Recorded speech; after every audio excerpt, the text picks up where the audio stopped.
All content discussed on Hypochondriac are the individual opinions of Dr. Priyanka Wali and Sean Hayes and should not be construed as personalized medical advice. By listening to this podcast, you agree not to use this podcast as medical advice to treat any medical condition in either yourself or others. Consult your own physician for any medical issues that you may be having. This entire disclaimer also applies to any guests or contributors to the podcast. I'm Dr. Priyanka Wali, medical doctor and stand-up comedian. And I'm Sean Hayes, actor and hypochondriac. Thank you. It's safe to say that I'm not America's first hypochondriac, but I am America's first hypochondriactor.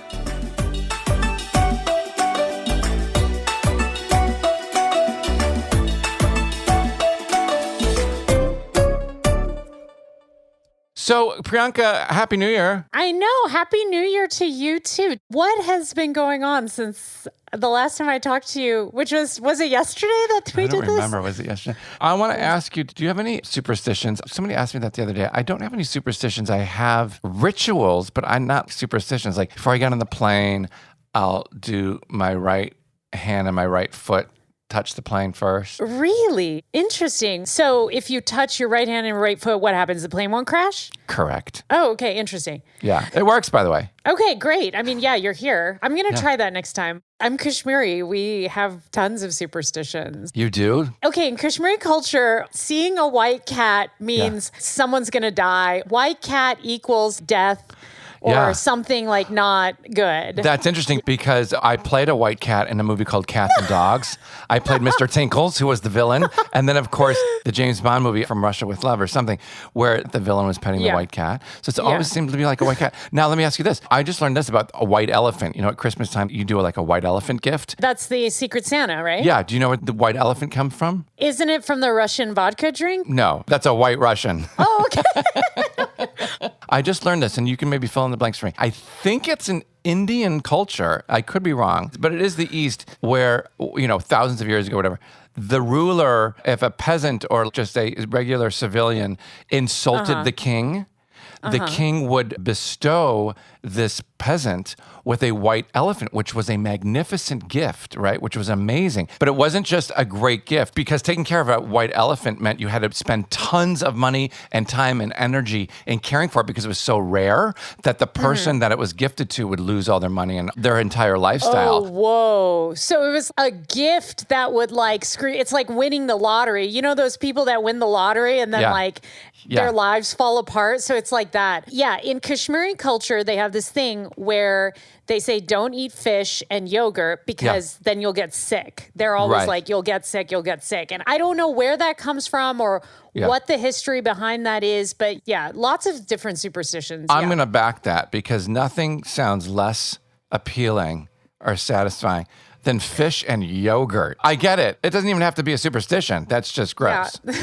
But I love Kashmiris. I'm just imagining Sean Hayes in Kashmir entering the scene and being like, well, yeah, you don't want to do that. You're like the American tourist in the background on the houseboat. Like, yeah, honey, you definitely don't want to do that. Yeah, you don't see Yoplait coming out with our new flavor, fish. Fish? Yeah. If you like strawberry, you'll love Fish by Dannon. No, exactly. Kashmiri approved. Wait, by the way, Henry Winkler is on the show today. Oh my gosh, yes. Isn't that crazy? Yes. I've met him before. I'm going to bring this up to him, but I met him before. He's the nicest person in the world. Before we get to our messages, Priyanka and I used to do this thing when we were testing out the show. We were recording some episodes as just kind of tests. And we used to do this thing, these medical stories, these crazy medical stories. I miss those. Oh, yeah. We should bring them back. We should bring them back. They're really bizarre, kind of unusual. I love those. Those are so interesting. Anyway, let's talk after that. Moving on. Before we get to our guests, let's listen to a couple of voice messages we get from listeners. The first one is from a person named Diane. Let's listen. Hi, Sean and Dr. Wali. Hey, my name is Diane from New Jersey. And my story is when I was in my early 20s, I noticed these little hard, bony bumps in the bottom of my mouth. I told my mom and dad about it, and my dad opened his mouth, and he had the same bumps, but his were so big that they stuck out above his bottom teeth. Well, 30 years later, I have the same those thing. bumps in my mouth are now as big as my dad's. My dentist said they were called mandibular tori. At this point, they were painful when I ate things like tortilla chips. The doctor said the skin was stretched so thin over the tori that it made it very sensitive. I was also spitting when I was talking to people, And getting those x-rays at the dentist with that hard little white thing they put in your mouth was extremely painful when the dentist had to bite down. Yes. So now I'm 50 years old, and I made an appointment to have them removed. The surgery was 3 hours. Wow. It was great not to have those things in my mouth. Well, 10 years later, because now I'm 60 years old, at this present time, they're as big as they were 10 years ago. And I don't remember any doctor telling me that they would grow back. What the heck? Well, I have to have this surgery every 10 years? I can take the pain, but I don't want to spit on people when I talk to them. And it's starting again. Oh, wow. I do have tiny bumps in the top of my mouth, too, but they have not grown nearly as fast. And my dad never had his removed. So that's my story. I love listening to your show, and thanks for everything and making me laugh. Bye. Priyanka, I have the same goddamn thing. Oh, my gosh. Can you show me? Uh-huh. Oh, yeah, look at that. Mandibular tori or bust. Yeah. They're huge. Does it hurt? It doesn't hurt. Diane, I have the exact same thing, and I'm 50. First of all, didn't know there was surgery that could remove it. Second of all, when she said the thing about getting the x-rays with the thing in. Yeah. Does that hurt you too? I tear up because it's so painful. I'm like, hurry, take the goddamn picture, take the goddamn picture. Oh my goodness. It's so painful. Wow. I've never known anybody else that has that. So it's genetic, apparently. Does anyone else in your family have that? Diane. It's like a benign bony growth. And her dad had it. Yeah, no, that's wild. I thought it was always normal. And then my dentist was like, oh, your things are gigantic. I was like, yeah, but I don't spit on people, Diane, like she does. I mean, I do voluntarily, not involuntarily. Yeah. I mean, thank you for sharing that. I have never seen that. Actually, Sean, you're my first mandibular tori patient. Wow. So you don't know anything about if it grows back or something. I wonder if it's like a bone thing or... I know that it's bone growing. So it's called a bony exostosis where the bone just grows there. And I didn't realize that it could grow back if you get the surgery to shave it down. She needs to go back to her dentist and ask for her money back. That's crazy. Oh, yeah. I wonder, could you do that? Yeah. Diane. Thank you. Thank you. Let's listen to the next one. I think this person's name is Amara. Let's listen. Hi, my name is Amara. So about 2 years ago, I was bucked off a horse and I got a concussion. I've had them in the past, and I thought that this one would be the same and I would recover quickly. But I ended up being in the group of 10 to 20% of people who end up with long-term symptoms. Symptoms that include things like debilitating headaches, nausea, fatigue, blurry vision, balance issues, etc. And so I ended up having to move home to my parents, and it took us a long time to figure out the right treatment. But after a period of time, I was able to find vestibular physical therapists and a neurooptometrist who helped me a ton with my vision, and I've made some major improvements. Unfortunately, I still can't say that I'm fully recovered. I'm not able to work full-time because of inability to be on a computer all day and some remaining visual issues. But because of neuroplasticity, which is the brain's ability to rewire its connections, I'm really hopeful that I'll get there. I also just wanted to say thank you so much for this podcast. Being in a situation where I couldn't do things or watch TV or read books, having an audio in form of entertainment has been incredible. So thank you so much. Aww. Bye. Oh, that's so sweet. I love Amara. That's so sweet. Thank you so much. You know, what's really special about what Amara is saying, healing takes time. It's not something that happens overnight. And especially when you have something serious like a traumatic brain injury, it takes time and slow, and it's really important to just be patient and kind to yourself. I bet you it's hard because you go from feeling normal and walking around and everything's fine to literally falling off a horse and getting a concussion, and then you're probably bedridden and all this stuff. By the way, sidebar, I have all of those things without a concussion. But anyway... Like I said, healing takes time. Right. Sometimes lifetimes. Right. Oh, that's so awful. I didn't even think of that. How great for all podcasts that people in similar positions now have a form of entertainment. Sure, we called it radio for so long, but now it's like long form format, And it's radio made to order because you can literally Google exactly what you want and then you'll get it to you. But Amara, we are so happy that we can at least offer you a little bit of solace as you are progressing quite well through your healing process. Yeah. We are sending positive vibes your way. Yes. Lots of love and lots of healing. So New Year's resolutions this year, I want to make a commitment to resting and having enough time to just rest and just take care of myself, because I think you've talked about this as well. My personality is like, go, go, go, plan B, get stuff done, accomplish stuff. Like you can't just be a doctor, be a comedian too. You know, all the things, right? So it's like, it's really an effort for me to stop, slow down and rest and say, no, you don't have to accomplish things. You can just be. That to me is like what I'm committing to this year. I love that. And I need to do that too, because we're the same person. And it's hard to commit to that, isn't it? It's hard to adjust to that, because I feel like an hour that's gone by that you haven't done anything is an hour wasted of your life. And so I'm always trying to fill all the time.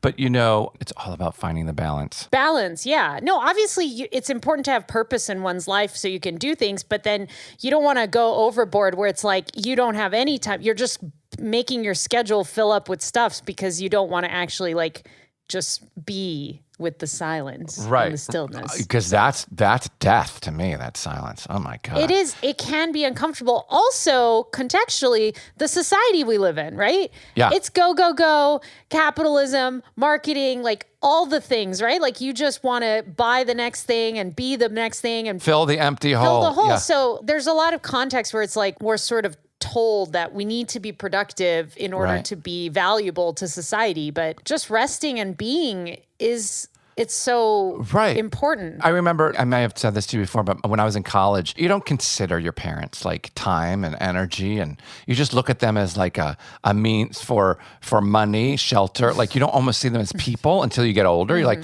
oh, they're human too, right? And then you grow up. But in college, I would call my mom at midnight, 1, 2 in the morning, not even care. Like, what are you doing, Mom? She'd go, hello? Hello?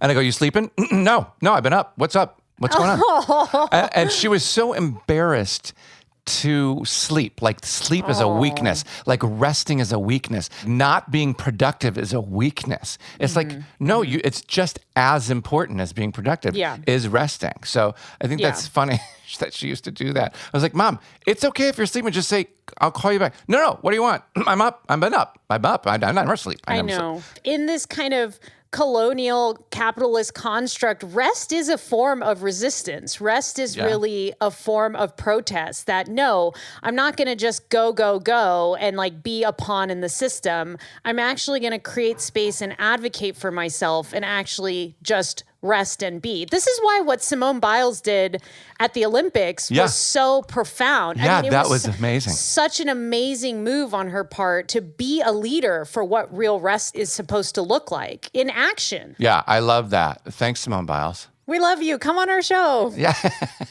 Guys, thanks so much for calling in. Our phone line is still open. Leave us a message if you want at 323-529-6031. That's 323-529-6031. We'd love to hear from you. Let's get to our guest.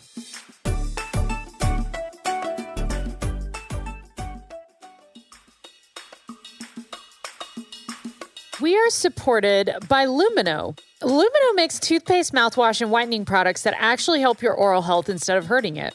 Look, I don't know about you, Priyanka. I love my smile. I love your smile too. What I don't love is all the toxic ingredients in most dental care products. Who does? I want the best for my oral health. That's why I use Lumino. Lumino's great because it's really reassuring to me that I'm using a product made with quality ingredients. And you know, after I brush my teeth with Lumino, it's psychological. I know I'm using healthier, safer ingredients, so I'm happier, and it makes my smile let you know I'm happier. They use purposeful ingredients like sea salt, aloe, and coconut oils, plus everything they make is certified non-toxic. So you won't find harsh bleaches, artificial dyes, or alcohol in any of Lumino's products. Everything they make is dentist formulated, backed by over 50 studies, and proven to protect the good bacteria on your smile. I love how my smile feels and looks, and I know you'll love Lumino as much as I do too. Get 15% off your order today by going to luminohealth.com/hypo. That's LUMINEUXHEALTH.com/hypo to save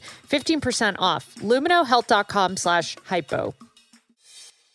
Hypochondriactor is supported by Athletic Greens. What is this stuff, right? You've heard about it. You know about it. With one delicious scoop of Athletic Greens, you're absorbing 75 high-quality vitamins, minerals, whole food source superfoods, probiotics to help you start your day right. This special blend of ingredients supports your gut health, your nervous system, your immune system, which everybody needs right now, your energy, recovery, focus, and aging. I love Athletic Greens. It's so easy. It costs you less than $3 a day. You're investing in your health, and it's cheaper than your cold brew habit. Wink, wink. It's lifestyle friendly, whether you eat keto, paleo, vegan, dairy-free, or gluten-free, and contains less than 1 gram of sugar, no GMOs, no nasty chemicals or artificial anything, while still tasting good.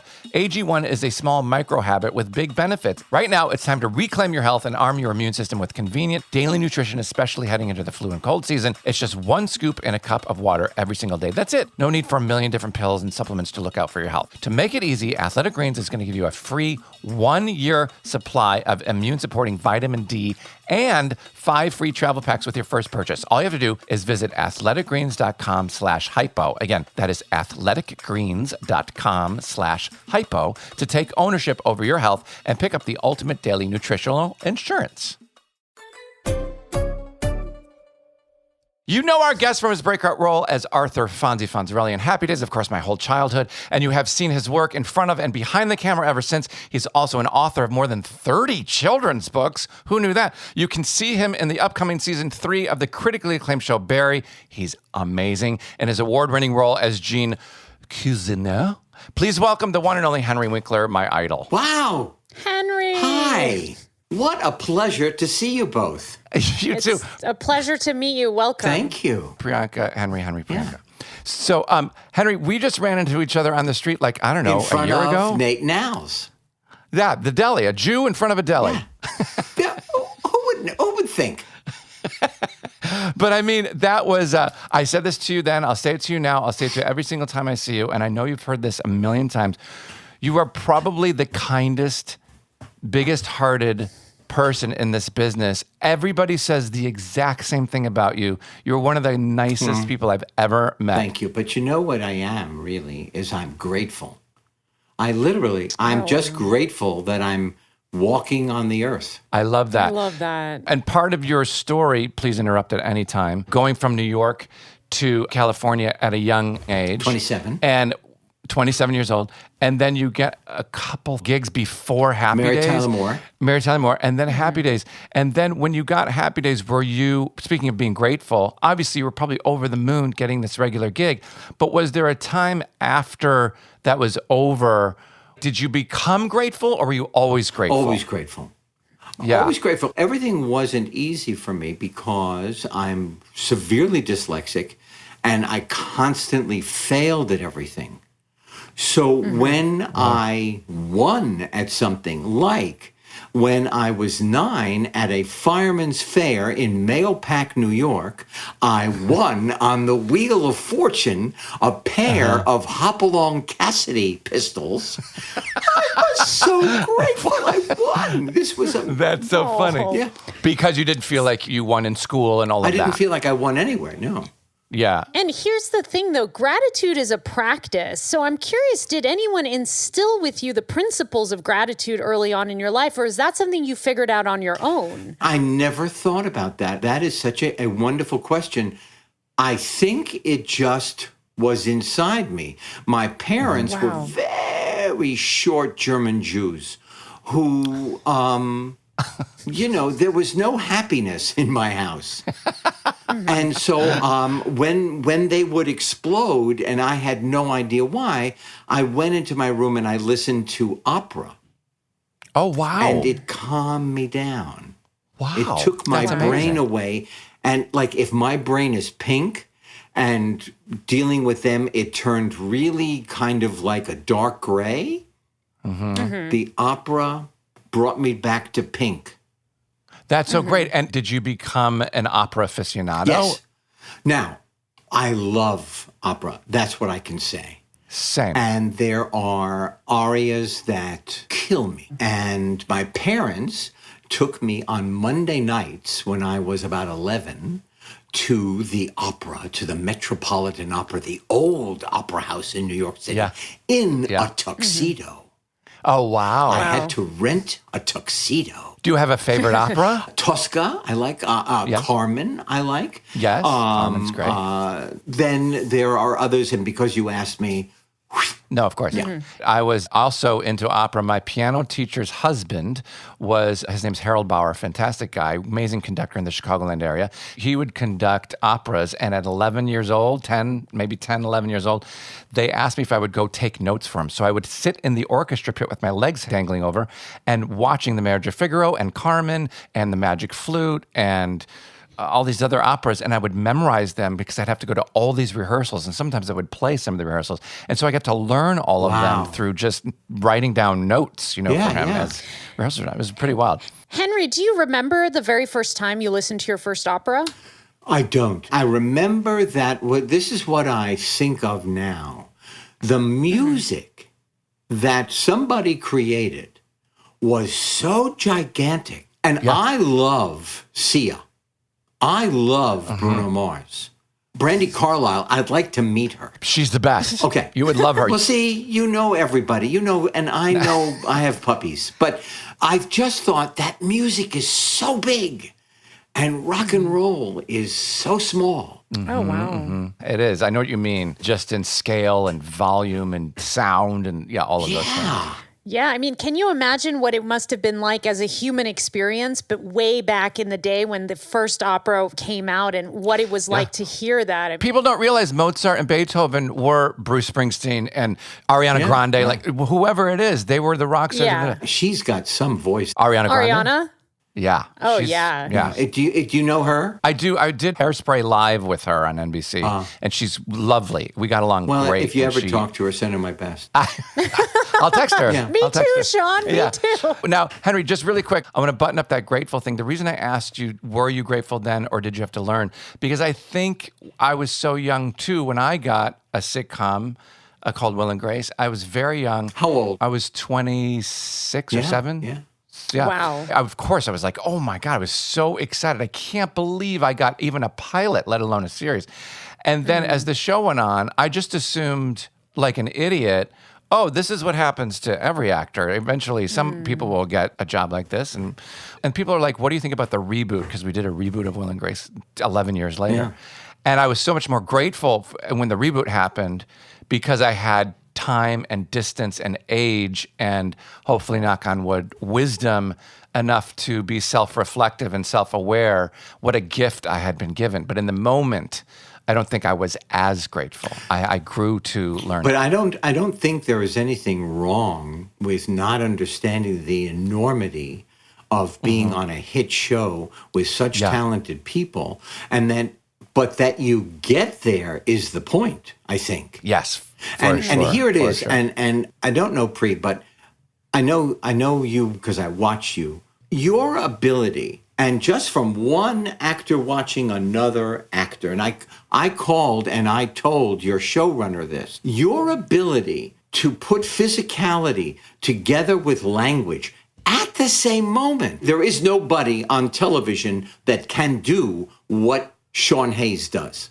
That's very, I'm just telling you. Very kind of you. Yeah, you can take that to the bank. I will, and I have, and I will further. I'm going to ask for something. I'm kidding. You're really hitting on something important, Henry, because right before you arrived, Sean and I were talking about what kinds of activities he does now to move his body, and one of the things that he said is like, well, my knees hurt, because I've done so much physical comedy that, it's really taken a toll. So it's so nice you appreciate that. Yes, it's very nice. I must say, Henry, and we don't have to do this, but I have to say this. You were such a gigantic, huge influence on me as a young person who wanted to be an actor. I just revered you so much. I didn't know that. Yeah, of course. I was a massive fan of thank you. Happy Days and watched every episode. And I was like, oh my God, he's so great at what he does. I wanted to not necessarily be your character. I wanted to be like you as an actor. I wanted to be like me as an actor. I swear to God, because all I did was change my voice. Sir Laurence Olivier would change his nose with putty. And when he got the right nose, he then was able to slip into whatever character he was playing. Shakespeare, modern, didn't matter. I changed my voice And it was an explosion that I didn't even know was coming. Yeah, I remember seeing you in an interview. I was like, who's that? I was like, that's the Fonz? That's so crazy. Yeah. What gave you the inspiration to make that artistic choice? I was able in my work to take chances to speak for myself that I was not able for years to do in my real life. That's cool. I do want to get to the dyslexia because it's fascinating to me. And Priyanka, please jump in about what happens in the brain and how you see letters and how did you learn scripts and lines, and all of those things are fascinating to me, and I know a lot of other people. Tell me about when you first noticed it, how old were you, and how did it impact you at a young age? In Hank Zipser, which is one of the series I wrote with Lynn Oliver. In the second novel, on the third chapter, he's got a spelling exam. And I would study my words. I knew my words in my apartment on 78th Street between Broadway and Amsterdam. Holy mackerel. I could go backwards. I could go forwards. I would go to school. I was filled with confidence. I would sit down, and Miss Adolph, who was my real teacher, who I believe was related. Oh my God. Her last name was Adolph? Oh, I swear to God. Wow. So they fell out of my head. I don't know where they went. So I was aware early on, not that I had a thing, but that I could not negotiate this thing, school. But help me understand. So when you read books... I didn't read books. Okay. Yeah, so let's just take a pause here, because dyslexia is a condition in which your brain is wired in a way that there's difficulty connecting sounds that you hear to the letters that you see. And it can present as many different ways. It's not just like, oh, I can't read. Sometimes people have dyslexia only with numbers, so they're not the best at math, right? Or you look at words written on a board and it actually looks squiggly, right? So there's many different manifestations of it. I had most of them. Wow. And I want to be super clear, this has nothing to do with how smart a person is. There are people who have dyslexia who are incredibly smart. This is just a way that the brain is wired. I speak publicly and a lot of times to children and read my books that I write with Lynn. And I say that 5 times during the talk. Yeah.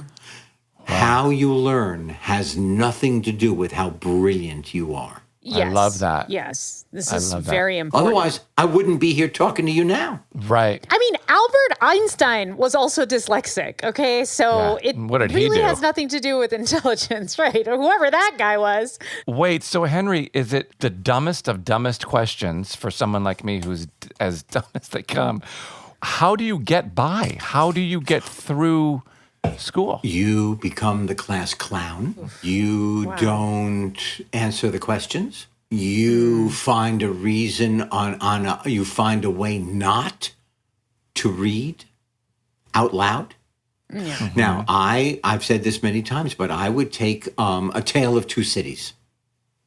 I would take the book and I would sprinkle water on the pages. They would dry and crinkle. So when I took the book out, it looked like I was beating that book into submission, and I never opened the cover. Wow. So you become really creative. So the creative part in your brain probably kicks in. Oh, man. But how can I navigate through all of this in different ways, other than my dog ate my homework?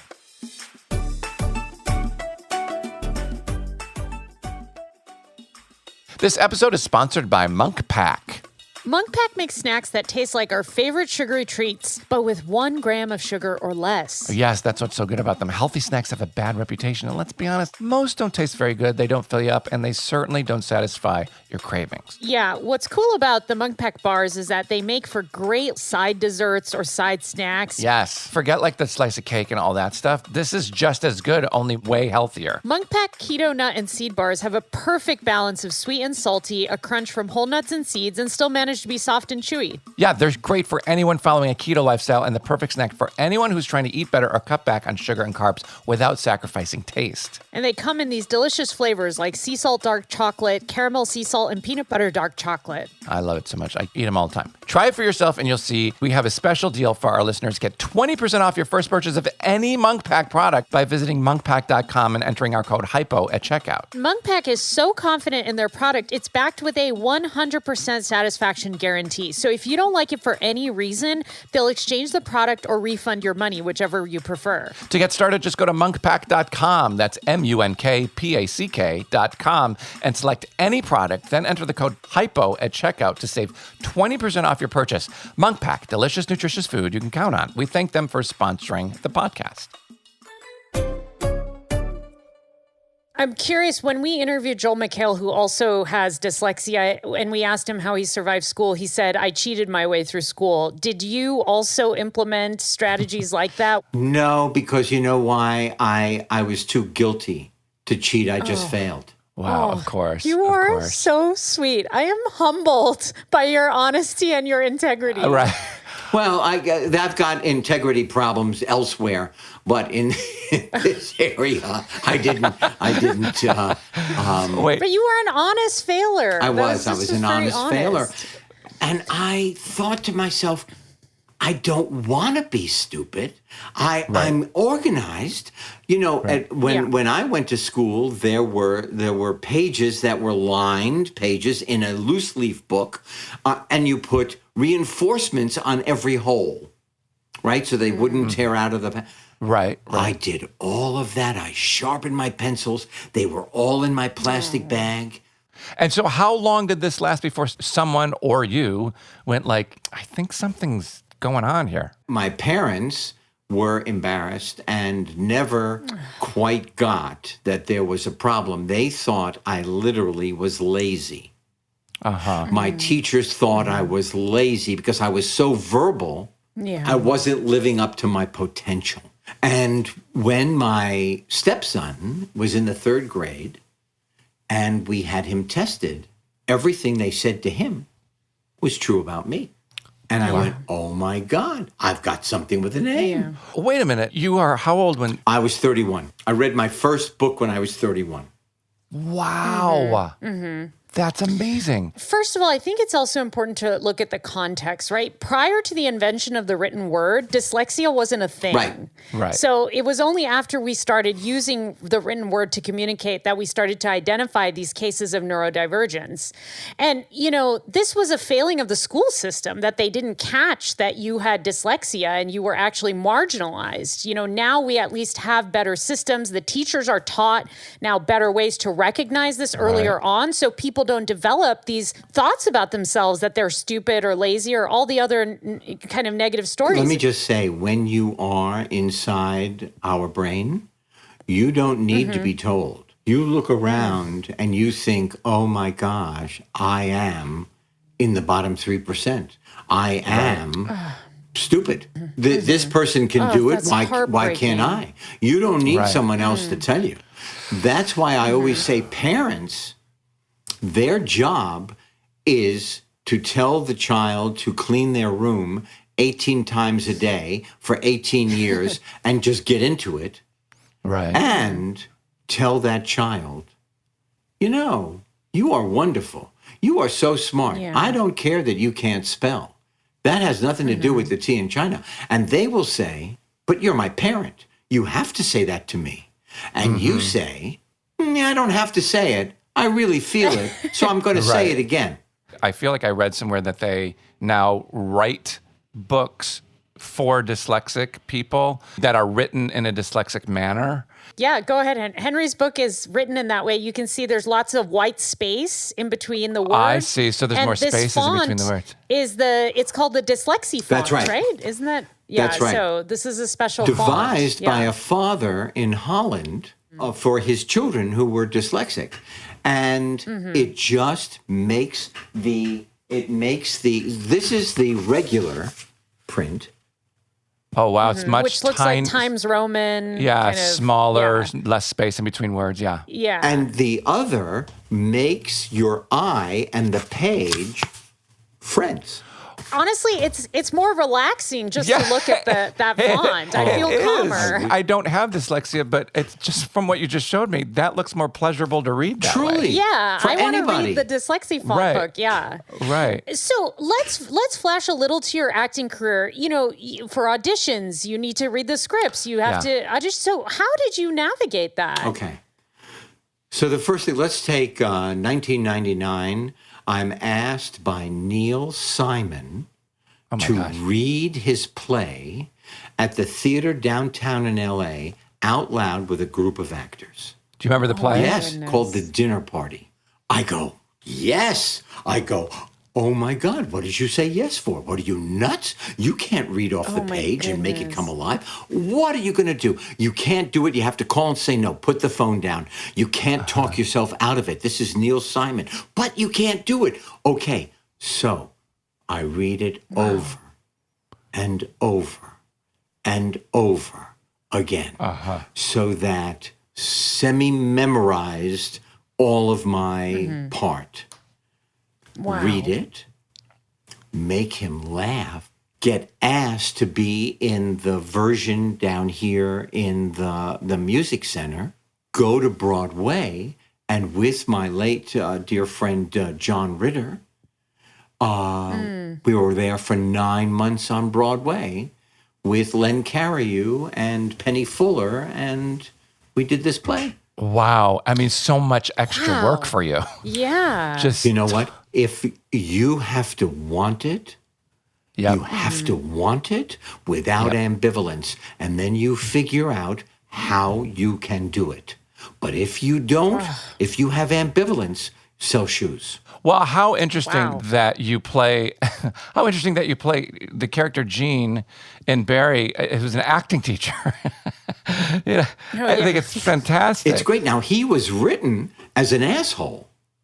And then I just played him. I just saw something different, and I would be mean, and I would say, you're making me want to vomit. I'm nauseous from your acting. And then there would be this, and then Bill Hader and Alec Berg, two brilliant young men, just allowed me to fill the space with my imagination and still doing what they wrote. You soar on that show. You're so great. I love it. I mean, I'm not a teacher, but I have to say I've taught 5 classes. Once for Vulture, their thing here. Once for South by Southwest. I went there and I thought maybe 60 people would show up. 600 people came. Oh, wow. Emerson College, 3, and Northwestern, 1. I love it. I love it. That's great. I bet you're fantastic. Yeah, even your work as the lawyer on Arrested Development, Barry Zuckerman, it was so memorable. That was so it was good. Just so brilliant. But there Just again, so good. written, brilliantly written. I didn't have to, all I did was bring a speed to what was written, and he just came alive. But Mitch Hurwitz, again, oh my God. I love him. I'm working with something on him now. You are? Would you send him my best regards? I will, for sure. He's so funny. Guess what, Henry? It's time for a little bit of a game. We're going to play a little Oh game. my Yeah, gosh. let's play the game. Okay. Yeah. Yeah.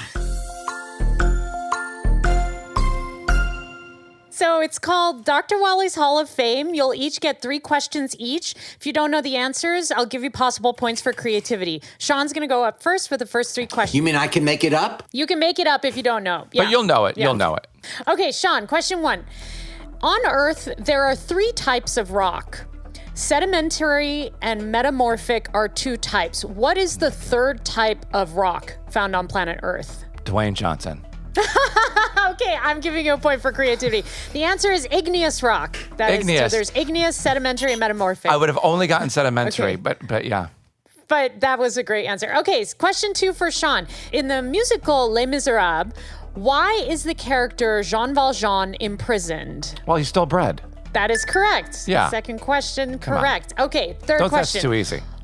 What well-known idiomatic expression came out of Happy Days when Henry's character Fonzie goes water skiing? Oh, jump the shark. Yes, that is correct. 3 points, Sean. You've never done this well. Henry, isn't that crazy that term came from that moment that you did? Isn't that nuts? It's nuts. A man was sitting in his dorm room at Michigan and with his friend, and they came up with the phrase right then and there. And all of a sudden, but you know what? I never minded it because we were number one for like 4 or 5 years after that. And number two, whenever they had newspapers at that time that you actually read in your hand. And they always showed a picture of me water skiing when they said jump the shark. And I had great legs at that time. Still do. Yeah, you got some good gams. Nice gams. Thank you so much. Okay. Henry, you're up next. Okay, first question. Are you ready? I am. What is the name of the longest river on Earth? The Nile. That is correct. Okay, second question. Okay. In the 18th century, what was added to fly fishing rods to give better control of the fly line? Was it eyes? Yes, rings. Yeah, the eyes. They would call them eyes. Because that's my favorite thing to do in the whole world outside of my family, my puppies, and my work. Is fly fishing. That's why we asked that question. How about that? Well, I was going to say, like, how in the world would you know that? Oh, look at this. Oh, look at that. It's the only adult book. What's it called? It's called I've Never Met an Idiot on the River. That's right. I took pictures while I was fishing, and then it's everything that I learned about fly fishing that I apply to life. That's so cool. I love that. Very cool. Very cool. Okay, third question. In the first episode of Barry, the title character, played by Bill Hader, confesses to your character, Gene, the worst things he has done. Why does Gene not believe him? Because I am so screwy as a character. I think he's doing a monologue. Yes, I also that is correct. want his money, so I don't care. It's so funny. If he pays cash, when he shows up at class, it's fine. Yeah, great. Totally. Well, so ding, ding, ding. We have a tie here, okay? So you each got 3 questions correct, some for creative answers, but your point count is equal right now. So we're going to do a tiebreaker round. So tiebreaker round is rapid fire. First person to answer correctly or close enough wins. Okay? Are you both ready? Yes. Yeah. Okay. In honor of Happy Days, which takes place in the 50s, what musical group performs songs based primarily on 50s hits at Woodstock? At Woodstock.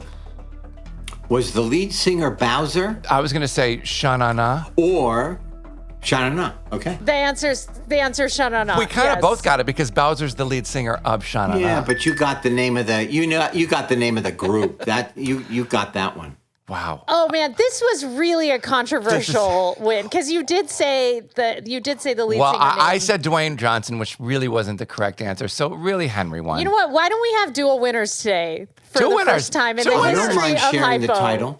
Likewise. We have dual winners. Congratulations. You are both in Dr. Wali's Hall of Fame. Henry, thank you so much for coming on today. I adore you. I love you. You are an inspiration to so many people. Wow. I think it's so ironic that someone with dyslexia has written so many books. It's the best irony in the world. And I love it. You're helping so many people. And it was such a pleasure to meet you. And thank you again for sharing your story and the vulnerability behind everything that you experienced. It's an inspiration for so many out there. Can I just say to you and everybody, have the most wonderful new year with sanity and joy. Yes, thank you. Back at you, my friend. Thank you so much. Thank you, my love. What a pleasure.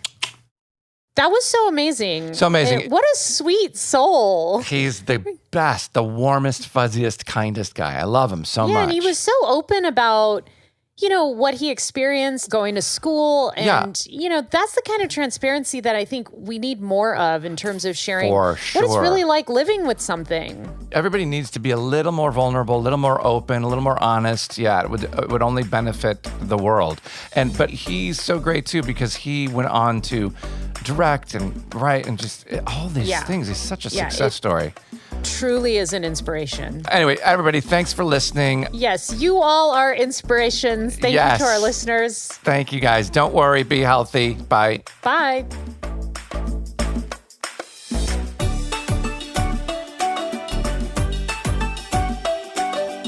Hypochondriactor is a Hazy Mills production, hosted by me, Sean Hayes, and Dr. Priyanka Wali. Rebecca Eisenberg and Todd Milliner are our executive producers. Production and editing is by Rabbit Grin Productions. Original music by Scott Eisenogel and Leor Rosner. This is a Hazy Mills production. All content discussed on Hypochondriactor are the individual opinions of Dr. Priyanka Wali and Sean Hayes and should not be construed as personalized medical advice. By listening to this podcast, you agree not to use this podcast as medical advice to treat any medical condition in either yourself or others. Please consult your own physician for any medical issues that you may be having. This entire disclaimer also applies to any guests or contributors to the podcast.